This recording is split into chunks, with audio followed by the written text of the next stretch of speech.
Hey, everybody. Thanks for tuning in this evening. DawgsHQ here with you. Jake Roos and Rusty Manziel catching up with you after not the game that most people were expecting in this one, Rusty. Vegas had the odds on this one. I think 24 was the line. Georgia squeaks this one out. 8 points, man. Just not a good performance for the Bulldogs. In most facets, primarily defense. Felt like the Dogs really struggled to keep Georgia Tech at bay there. You warned us going into this thing about Haynes King's legs. That came to fruition. He's a problem, and they do a great job with him. And quite frankly, I don't know why they didn't run him more, to be honest with you. And that Georgia kind of caught a break there, I think, because he gave them issues. And same thing that Auburn, Peyton Thorne. It was the same thing that Peyton Thorne did.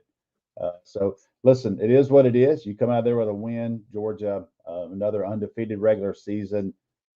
Offensively, I felt like they were in the flow all night. I don't get into referees and all that, but they got hosed on one big time there. The Cedric Van Pran 3 yards down. I mean, I don't even know how to explain that call. So it is what it is. But defensively, man, they're gonna look at this. Glenn Schumann, Kirby Smart, Will Muschamp, Trey Scott, and Fran Brown, and they're going to know they got a lot of work to do this week, because if you think Haynes King can hurt you athletically, Jalen Milroe's about to come to town, and that's next level, can really hurt you.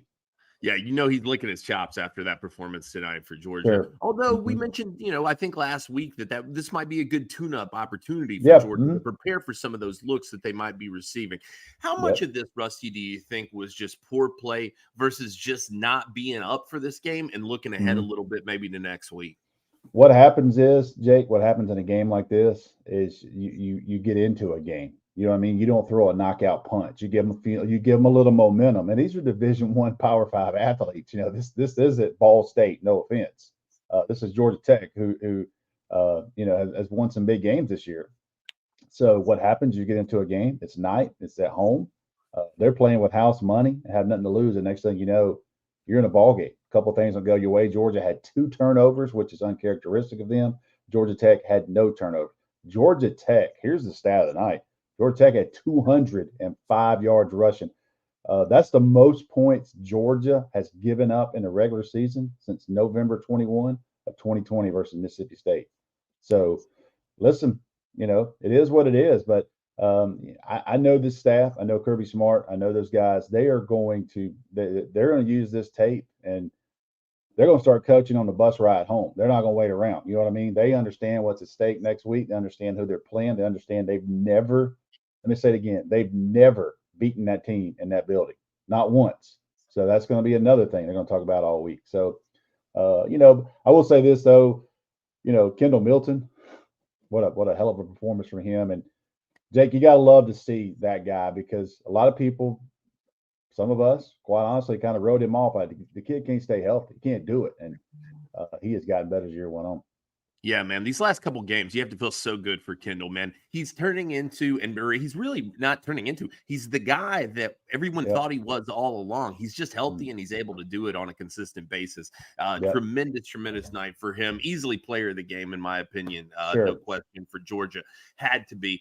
Rusty, when you see the defense struggling with those runs tonight, what stood out to you about that? What was it that was giving them such issues, and how do you clean that up moving into next week? Because, again, like we said, that's kind of been a consistent theme against Auburn and the like this year. Well, you there's no magic formula other than Tabari Worth, Kirby Smart, and those guys. You're going back to work, because you got pushed around now. You got gashed defensive linebackers were out in position. And they got on the second level a lot tonight. And, I think those are correctable things. But again, you want to look, you got 2 freshman linebackers. You got 2 true freshman linebackers that they're playing right now in the middle. And you're going to go back and do a teaching moment. Alabama is certainly going to look at that tape, and they're going to say, hey, this is what we can do, because our quarterback is built this, this is our philosophy. This is how we attack teams through that. So you're going to look at those things, and Georgia, they're going to understand that how Bama's going to try to counter them based off this. But listen, what's also, kind of mentioned, Lad McConkey didn't play, Brock Bowers didn't play, Tate Ratledge didn't play. There's a lot going on there. When you look at those pieces of the puzzle were not there tonight. So, you just have to go back to work, man. There's no like magic. Hey, you missed this one play. It wasn't just one play. It was all night long. When Georgia Tech runs for 205 yards, they gassed you. You know what I mean? That just doesn't happen to Georgia. So I just think when you look at this, there's gonna be a lot of teachable stuff here. But you can bet that Alabama's gonna take that Auburn tape and they're gonna take this Georgia Tech tape and they're gonna look at that thing and say, hey, this is what hurts Georgia, and we got a bigger, faster dude than Auburn does or Georgia Tech. So buckle up because Jalen Milroe is coming to town. Yeah, and I think one thing we haven't talked about, man, credit where it's due to Georgia Tech. A tremendous performance for them. Like you said, they've won some big games this year. Buster Faulkner knows this defense very well. He understands where the deficiencies may be. He studied those game tapes of the guys that had given him problems, and they took advantage of that. And this is a much better. I wrote that on the board earlier today. Brent Key deserves a lot of credit for what he's done. Those guys are playing in a different way than we've seen Georgia Tech play in the last couple of years. Yeah, and you look at Brent Key and what he's established there, trying to be physical, and not to discount Buster Faulkner. I mean, Buster Faulkner. Buster Faulkner has said in every meeting at Georgia, Buster Faulkner knows exactly what Mike Bobo is thinking. He knew exactly how Todd Monken, how they practiced against Glenn Schumann in practice. So don't discredit that. There's a few things there with that. So you see how those you see how they attacked Georgia tonight, some things they knew. And here's one thing people don't talk about, and I'm certain it'll happen. Mike Bobo and Buster Faulkner are really good friends, and Kirby Smart and those guys, they will talk to, they will do some cross scouting and say, hey, what'd you see? How'd you attack us? And those types of things. So there'll be some conversations. I know Georgia Tech fans don't want to hear that, but that's just part of it. If you say, hey, look, this is what we saw on tape, and this is what we thought we could get you with, and this is what we did get you with, this is what we didn't get you with. So that's some stuff that'll go on this week. Yeah, let's talk about a couple of standout performances. Like we said, Kendall Milton did well. What'd you make of Carson Beck's performance this evening? Kind of characteristically okay, except for that force in the end zone, man, that resulted in that interception. That was just a bad decision. Yeah, man. I think Carson Beck was kind of out of flow because I think Georgia knew they wanted to run the football tonight. And then he was missing some pieces of the puzzle. And then you have a couple of plays that go bang, bang against you and those types of things. Marcus Rosemy-Jack Saint, who had 7 catches for 91 yards last week. I don't think he got a ball tonight except for that one that got tipped in the end zone. Oscar Delp had a couple of good plays there. He had some good third down throws to Dajan Edwards out of the backfield, with some busted coverages, those types of things. So, with Carson Beck, I don't really kind of judge tonight because I would imagine the game plan, as bad as Georgia Tech was against the run, that was going to be, hey, and then when you got into a game where your defense was having some trouble getting stops at times, you want to run the football and kind of establish things. Yeah, not a super effective night for Dajan Edwards, but I did feel like he had some explosiveness in his runs that maybe it looked like to me he had a little bit more pep in his step than we've seen in a couple of weeks. Dominic Lovett with a nice touchdown grab, but big credit to Carson Beck on that throw, man. That was a dot from him for sure.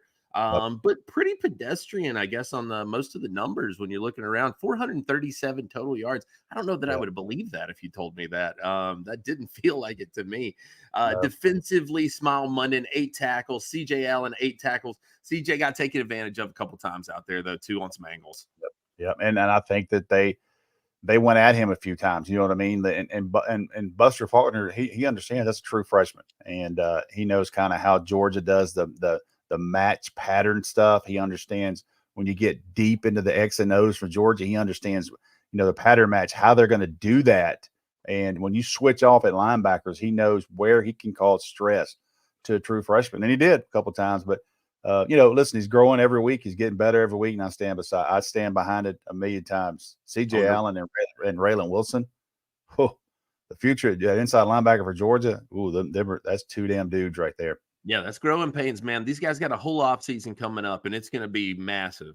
And here's something we talked about, Roosh. I don't know if I talked with you or Jake or whatever, the week runs together, but I said this. I wanted to see if Georgia was going to insert number 5 this week because I think Raylan Wilson is going to be somebody they're going to have to use to spy Jalen Milroe because of the speed, how fast he is. You've got to be able to keep that guy in the pocket. You got to be able to get him to the ground. And lo and behold, you know who played the most snaps of the season tonight? Raylan Wilson. So it kind of tells you what Georgia's thinking. We got to get this kid. We got to give him some reps. His first reps can't be against Alabama, and that's a kind of a thing to watch next week, because they're gonna have to spy him. When Auburn was successful today, they were able to spy Milroe and keep him in the pocket when they didn't rush two. That's another subject.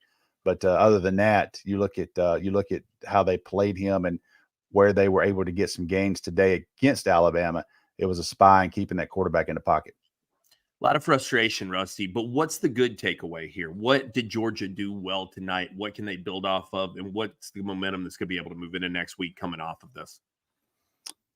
I just think when Georgia don't play their best, that they just find ways to win. You know what I mean? There's something about this team, man. They just know how to win. And you listen to some of these players talk on some of their podcasts, and you listen to, Tate Ratledge talk and Zion Logue talk and their Real Talk podcast. And Zion Logue, I think he made a comment this week. He says, we know we're going to get everybody's best shot. And they understand that. And they understand they're basically the Lakers or the Bulls. You know what I mean? Back in the day, when you come into town, you're going to get everybody's best shot. And Georgia got Georgia Tech's best shot. That's the best game of the year for Georgia Tech. Easily. I haven't watched the ball, but I guarantee you on both sides of the ball, that was Georgia Tech's best game. Wasn't Georgia's best game. So you look at all those things, and I just think that you take away that, look, you get kind of spoiled after what Georgia's going through. Did they play great? No. They got a lot to work on? Yes. But without a doubt, without hesitation, I can tell you, you will see a different football team next week, because they will understand the focus. They won't have to spend a week teaching them about a rivalry and showing them videos from 1995. They want to do all that stuff. They know Alabama, Georgia, the history, and it's recent history, and they know the history in that building. I'll say it all week. Georgia has not beat Alabama in Mercedes-Benz. Alabama is 7-0 in Mercedes-Benz, and don't think that team's not going to hear that all week. Yeah, there's probably a few dogs hanging out there that may get to come back this week and talk about that exact fact, because a lot of those guys went through this, man. No doubt about it. We mentioned we do game balls every week at the end of this. Kendall Milton, I think, obviously the guy on the offense. Hard to pass it to anybody else. I'm curious on defense, though. Who stood out to you over there? Who do you feel like played a solid game? You know who we just take it for granted? It's Kamari Lassiter. Like they don't. We can give Kamari Lassiter a game ball every week, because nobody it's late, so maybe nobody F's with him. You know what I mean? Nobody goes to his side. Nobody challenges Kamari Lassiter, and it's invaluable when you have a corner that takes away 25% of the field every single snap. And I am very curious how Georgia is going to play Jermaine Burton. Are they going to take Kamari Lassiter and say, that's your guy? It's one-on-one, because they did that with Burton, and they did that with the Ole Miss wide receiver. Mm-hmm. So, if they don't take him on Burton and say, this is your guy, and that'll be an interesting matchup next week. Man, what's crazy is going into this game, I think that I felt like Georgia had a pretty dominant look, I thought, maybe going into next week. After watching Alabama today and after watching Georgia today, I don't feel like I have a very good handle on anything, man. This is going to be a really interesting week. Yeah. And I was surprised the Alabama-Auburn result today, to be honest with you, because I thought Alabama was peaking. But listen, it's a rivalry, man. It's on the plains. You know what I mean? That anything can happen. Georgia's playing Georgia Tech in this game, and it's rivalry weekend. Anything can happen, but Georgia got through it. It looked to be, I guess, okay. We're going to have a million questions. I'll tell you this. As of tonight, I fully expect Lamb McConkey and Brock Bowers to go. I don't know about Ra Thomas, and I don't know about Tate Ratledge, but you're going to ask a million times about Lamb McConkey and Brock Bowers, and I feel like those guys they're gonna be good to go next week. I think that Georgia set them down. They shut them down, I think, Wednesday, and said, hey, from some stuff I got tonight during the game, Georgia shut them down on Wednesday. Knew those guys would look, you're out. We're going to rest you for this game. But I think those two at least key components. And Warren Brinson came back tonight, and they gave us some yards. He looked good in some spots, and he'll be ready to go next week. Big one on the horizon here. Georgia show Sunday night, 8 p.m. Buckle up, be there. Man, we got a lot to talk about. I think we're all week. You know what I mean? So I don't even know how many times we're here all week. We we get Kirby Smart, I believe, 4 times this week. Yeah. I know he's pumped about that. So, it'll start tomorrow. The SEC press conference, the first one, both coaches, and we'll get Kirby on Monday, Tuesday, Thursday, and Friday, I think. So we got a lot going this week at DawgsHQ, and there'll be a lot going on. A lot of coverage about this game, obviously, but there's some things tonight that you're a little concerned about for Georgia, but you're not concerned that the 2-time defending national champions are still undefeated. Again, another regular season undefeated again, and they head to Mercedes-Benz to play Alabama. They know how to take a punch in the mouth. We know that for sure. Guys, We'll be back with you 8 p.m. Sunday night, the Georgia show. We'll let you know about the rest of our programming for the week once we do that one. But make sure you hop on with us Sunday night, tomorrow night, 8 p.m. right here on this channel. We'll be going live. Get over to DawgsHQ. If you're not a subscriber, you can get that $1 for 1 month special. We're still running that one all the time. So come over, check us out, hang with us. Listen, man, we got the SEC championship. We got portal season coming up. We got signing day. That $1 is going to get you a lot for 1 month. So get over, check us out. We hope you will. A lot of fun stuff going on over there all the time. Georgia, 31-23 over Georgia Tech. Another big win. Dogs stay undefeated. Head toward Atlanta. They'll be back next weekend. We'll be back on Sunday. We'll see you then.